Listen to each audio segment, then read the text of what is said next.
વિદ્યાર્થી મિત્રો, ચેપ્ટર 6 સ્વાધ્યાયનો 21મો દાખલો એપ્લિકેશન છે.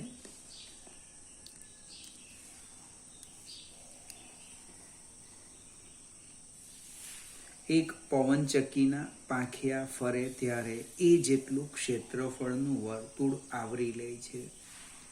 જો પવનનો વેગ વી વેગથી આ વર્તુળને લંબરૂપે વહેતો હોય તો તે સમયમાં કેટલા દળની હવા તેમાંથી પસાર થશે? Question mark. હવાની ગતિ ઉર્જા કેટલી હશે? ધારો કે પવનચક્કી પવન ઉર્જાની 25% ઉર્જાનું વિદ્યુત ઉર્જામાં રૂપાંતર કરે છે, તો કેટલો વિદ્યુત પાવર ઉત્પન્ન થશે? હવે ક્ષેત્રફળ આપ્યું છે તમને અહીંયા, એ કંઈક લખ્યું છે 30 મીટર સ્ક્વેર.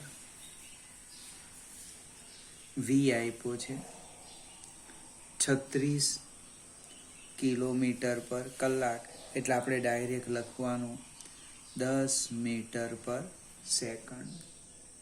હવાની ઘનતા આપી છે રો, 1.2 કિલોગ્રામ પર મીટર ક્યુબ. હવે આકૃતિ સમજવા પ્રયત્ન કરીએ. પવનચક્કીના જે પાંખિયા ફરે એ ધારો કે આટલું ક્ષેત્રફળ આવડે, આટલું. હવાનો વેગ v છે. પ્રશ્ન એવો છે ટી સમયમાં કેટલા દળની હવા પસાર થશે? તો પહેલા તો આપણે કામ કરીએ. ટી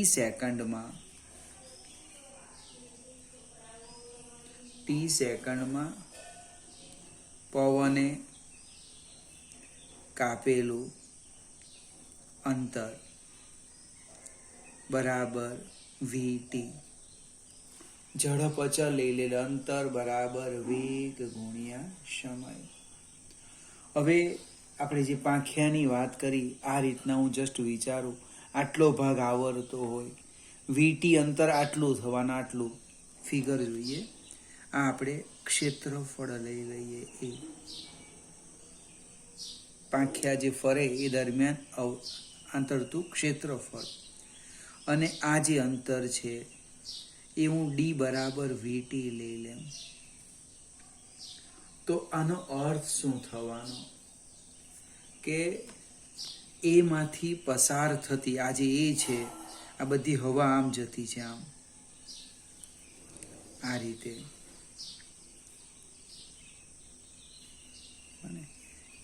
ટી સમયમાં એ ક્ષેત્રફળ માંથી પસાર થતી હવાનું કદ કેટલું થવાનું? તો કદ બરાબર આડછેદનું ક્ષેત્રફળ ગુણ્યા ડી, અને ડી બરાબર તો વીટી, એટલે કદ આવી ગયું એ વીટી. હવે આ જે હવા છે એ હવાનું દળ માંગેલું છે.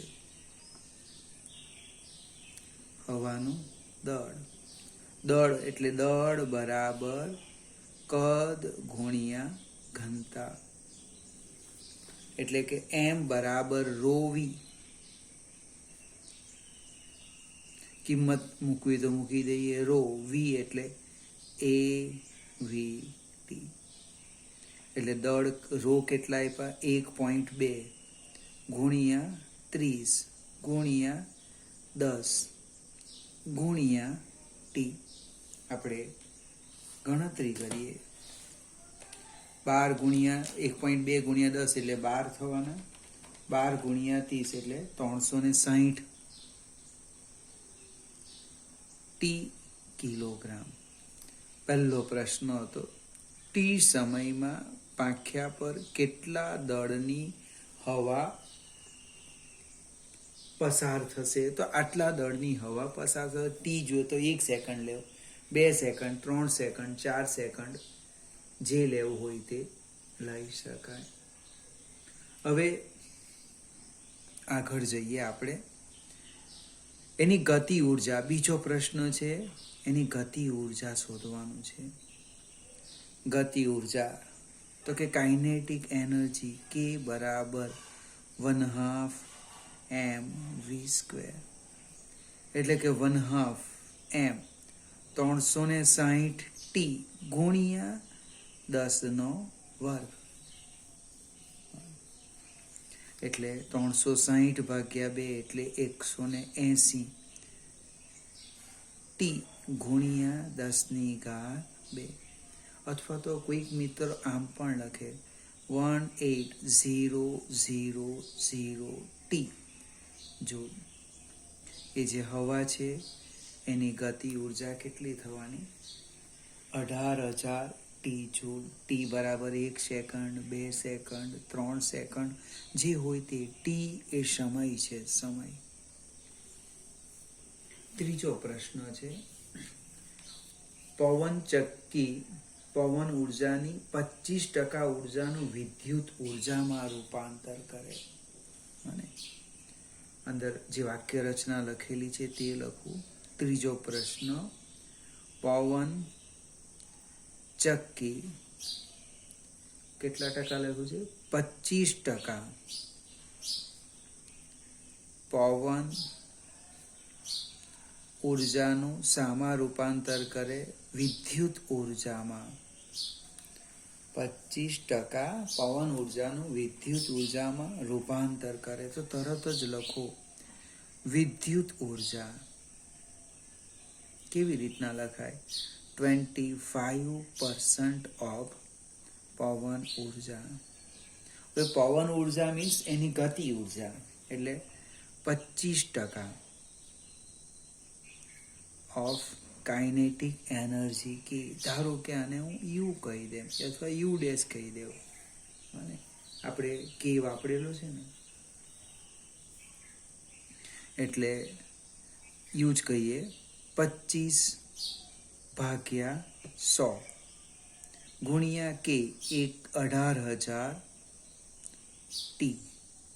લગભગ આ 2 મીંડા નીકળી જાય એટલે 180 રહે.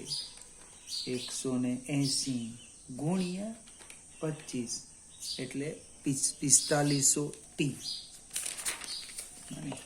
યુ આવી ગયા. યુ બરાબર 4500 ટી. આટલી આપણને કઈ ઉર્જા મળે? વિદ્યુત ઉર્જા. વિદ્યુત ઉર્જા યુ બરાબર આટલા ટી. હવે વિદ્યુત પાવર પ્રશ્ન પૂછેલો છે. વિદ્યુત પાવર તો આમ લખાય પી બરાબર ઉર્જા ભાગ્યા સમય, એટલે પી બરાબર 4500 ટી બાય ટી. લગભગ ટી ને ટી નીકળી જાય એટલે પાવર કેટલો આવવાનો? 4500 વોટ. અહીંયા આપણે અટકી જવાનું. કોઈકને વિચાર આવે મારે દશાંશ ચિહ્ન આમ ખસેડવું છે, પ્રમાણિત સ્વરૂપ લખવું છે, તો 4.5 ગુણ્યા 10^. હવે દશાંશ ચિહ્ન ડાબી બાજુ ખસે તો ઘાત વધે. કેટલા અંક કહીશા? 1, 2, 3, એટલે અહીંયા 3 વધારી દો, +3 વોટ. જો આવડે તો આ લખવાનું, નહીં તો અહીંયા અટકી જવાનું, પૂરા માર્ક્સ મળે. આગળ જઈએ. 22મો એક્ઝામ્પલ, એ પણ એપ્લિકેશન છે.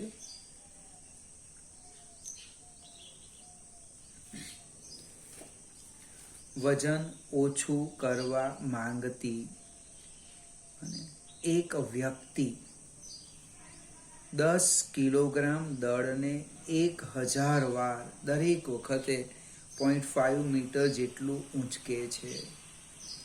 હવે દળ આપેલું છે 10 કિલોગ્રામ, અને કેટલી ઊંચાઈ સુધી લઈ જાય છે? 0.5 મીટર ઊંચાઈ સુધી લઈ જાય છે. આપણે જી 9.8 મીટર પર સેકન્ડ સ્ક્વેર. હવે કેટલી વાર લઈ જાય? તો એન લખવું, 1000 વાર. આવું કંઈક આપ્યું છે.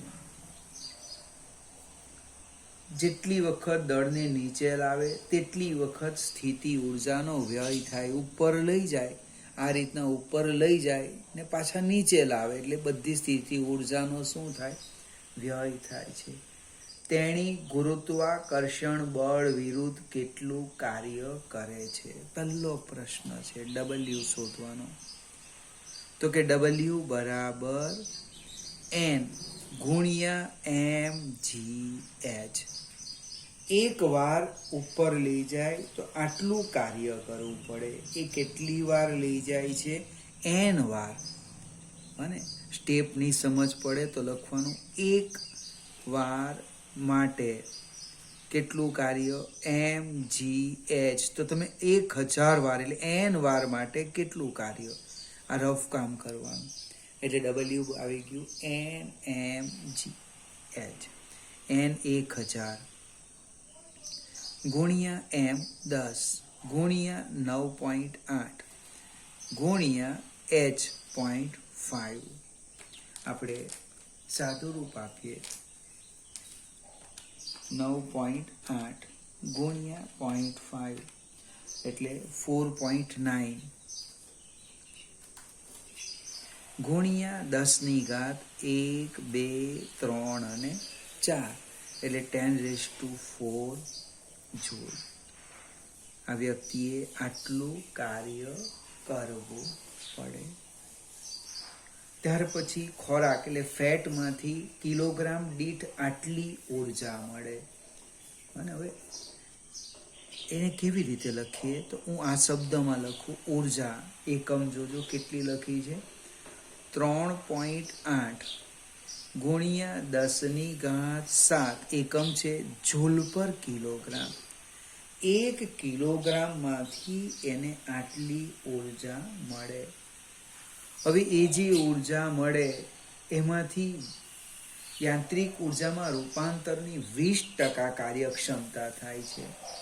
એટલે n ઈટા આપેલા છે 20%. જે ઉર્જા મળે એમાંથી 20% પેલા ઊંચકોમાં વાપરવાની, યાંત્રિક ઉર્જામાં વાપરવાની. તો ડાયટિંગ કરનાર કેટલું ફેટ વાપર્યું હશે? હવે કેટલું ફેટ એટલે દળ શોધવાનું છે. કેવી રીતે શોધીએ? તો સ્ટેપ્સ લખી દઈએ કે 1 કિલોગ્રામ ખોરાકમાંથી એટલે કે ફેટમાંથી જે લખવું હોય તે 1 કિલોગ્રામ ફેટમાંથી કેટલી ઉર્જા મળે? 3.8 ગુણ્યા 10⁻7 જૂલ ઉર્જા મળે. અને 1 કિલોગ્રામ ખોરાક લે એમાંથી ને આટલી ઉર્જા મળે. મારે દળ શોધવાનું છે. તું ધારી લે m કિલોગ્રામમાંથી કેટલી ઉર્જા મળે. તો એ જે ઉર્જા આવવાની એ U કહી દે. 3.8 ગુણ્યા 10⁻7 m જૂલ ઉર્જા મળે. હવે આ જે ઉર્જા મળે છે એમાંથી એ 20% યાંત્રિક ઉર્જામાં રૂપાંતર કરે. અને અંદર લખ્યું છે આ જે ઉર્જા એને પ્રાપ્ત થઈ ગઈ બને એમાંથી 20% U માંથી 20% શામાં રૂપાંતર કરે? યાંત્રિક ઉર્જામાં. એટલે પેલો સળિયો છે એને ઊંચકવાનો, 1000 વાર ઊંચકે એમાં એ 20% ઉર્જા વાપરે. એટલે પ્રાપ્ત થતી બને વિધ આપણે ઉર્જા, યાંત્રિક ઉર્જા લખું જેને એ ઊંચકવા માટે ઉપયોગ કરે એ આમ થશે 20% ઓફ U. એટલે કે 20% દૂર કરવાના છે. એટલે 20/100 ગુણ્યા U 3.8 ઇન્ટુ 10⁻7 m. અહીંયા લગભગ 1 મીંડું નીકળી જાય એટલે 2 રહે. 7 માંથી 1 કાઢો એટલે 6. 3.8 ગુણ્યા 2 એટલે 7.6.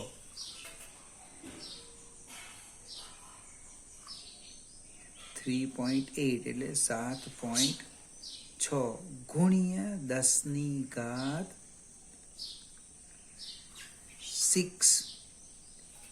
જૂલ. અહીં એમ રહી જતે એમ 6 એમ જૂલ.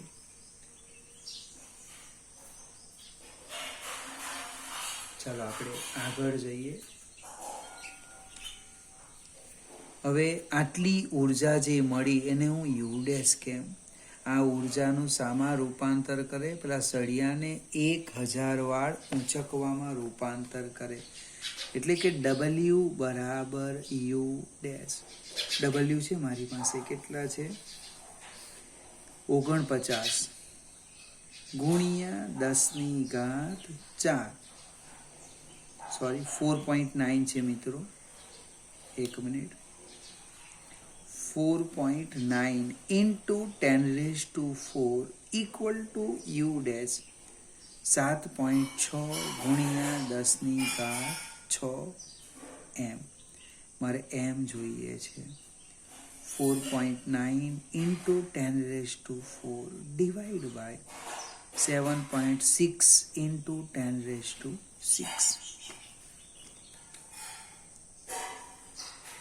એટલે 4.9 ભાગ્યા 7.6 એટલે 0.645. 0.645 into 10⁻² કિલોગ્રામ.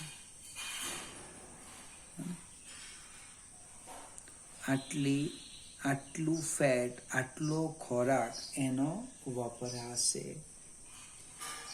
1000 વાર ઊંચકે ત્યારે આટલી ફેટ એટલે કે ચરબી અથવા તો જે શબ્દ લખ્યો હોય એ વપરાય છે. કસરત કરે એટલે ગણતરી કરી લેવાની, વધારે ખ્યાલ આવે. 23મું ઉદાહરણ, એ પણ હાલનું ઉપયોગી ઉદાહરણ છે. એક મોટું કુટુંબ 8 કિલોવોટ પાવરનો ઉપયોગ કરે છે. અને એક ઘર છે, ફેમિલી છે, એ જે પાવર વાપરે છે એ લખેલું છે 8 કિલોવોટ. કિલો પૂર્વક છે 8 ગુણ્યા 10⁻³ વોટ. વોટ એટલે જૂલ પર સેકન્ડ. હવે શંખસિદ્ધિ સપાટી પર સૂર્ય ઉર્જા સીધી જ એક ચોરસ મીટર દીઠ 200 વોટ જેટલો સરેરાશ દરથી આપાત થાય છે. હવે સૂર્ય ઉર્જા લખીએ, એ પણ પાવર આપેલો છે. આપણે સૂર્ય ઉર્જાનો પાવર લખીએ. સૂર્ય ઉર્જાનો પાવર સંજ્ઞા આપણે હમણાં લખતા નથી. એ 200 જૂલ પર સેકન્ડ એટલે વોટ જ થવાનું છે, 200 વોટ. ટૂંકમાં દર સેકન્ડે 200 જૂલ સૂર્ય ઉર્જા આપાત થાય. હવે એ જે સોલાર પેનલ છે એની કાર્યક્ષમતા છે 20%. એટલે જે પણ કંઈ ઉર્જા 1 સેકન્ડમાં આપાત થાય એમાંથી એ 20 જૂલ સૂર્ય ઉર્જામાંથી વિદ્યુત ઉર્જામાં રૂપાંતર કરે. ખ્યાલ આવશે કે નહીં? હું કાર્યક્ષમતાનો અર્થ સમજાવું. કાર્યક્ષમતા આપેલી છે 20%. અને એનો અર્થ દર સેકન્ડે 200 જૂલ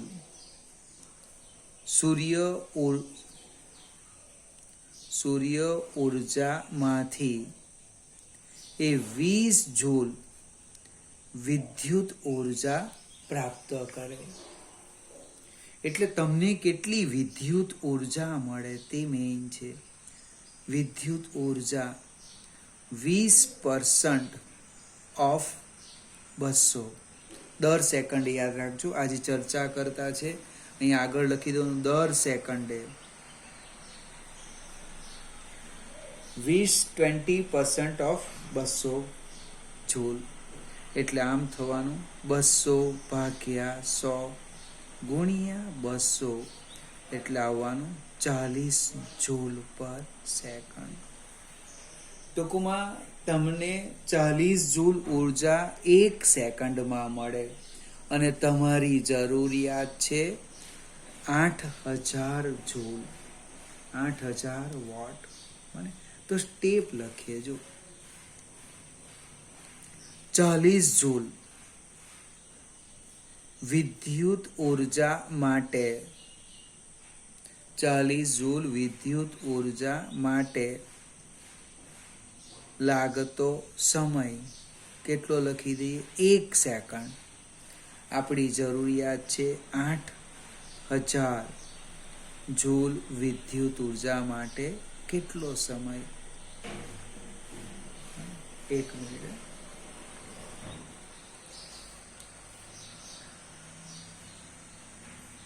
મારી વિદ્યાર્થી મિત્રો, અહીં એક સ્ટેપ આપણે ઉમેરી દઈએ. રકમ મેં ઉતાવળ કરી. દર સેકન્ડે 1 મીટર સ્ક્વેર ક્ષેત્રફળમાંથી પ્રાપ્ત થતી વિદ્યુત ઉર્જા છે 1 મીટર સ્ક્વેર. અહીં સમય નથી પૂછ્યો, ક્ષેત્રફળ પૂછ્યું છે. એટલે 40 જૂલ પર સેકન્ડ ઇન્ટુ મીટર સ્ક્વેર એકમ લખવો પડશે. 40 જૂલ પર સેકન્ડ ઇન્ટુ મીટર સ્ક્વેર, અથવા એકમ લખો વોટ પર મીટર સ્ક્વેર.